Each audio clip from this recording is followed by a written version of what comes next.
everyone. So this is my activity 2 with the use also of Cisco Packet Tracer. As you can see, I have here the 3 PC, 2 switch, and 4 server. And also with the use of straight through cable and copper crossover. So, dito, open lang natin itong PC, ang Dynamic 1, and punta tayong desktop, and also click natin itong web browser. So, lagay lang natin yung kanyang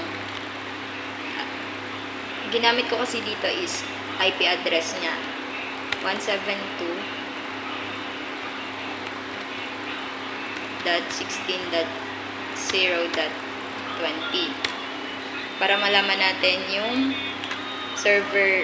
web server ng TSRB Edu. So, ito yung lumabas. Then, dito naman tayo sa web server ng internal.com. So, dito,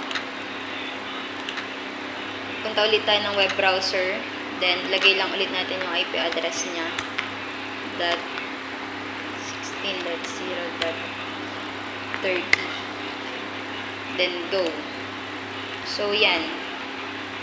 So, para naman malaman natin kung saan makikita yung nakasulat dyan, X lang natin, then punta tayo dito sa services, then HTTP, then dito sa index HTML, edit.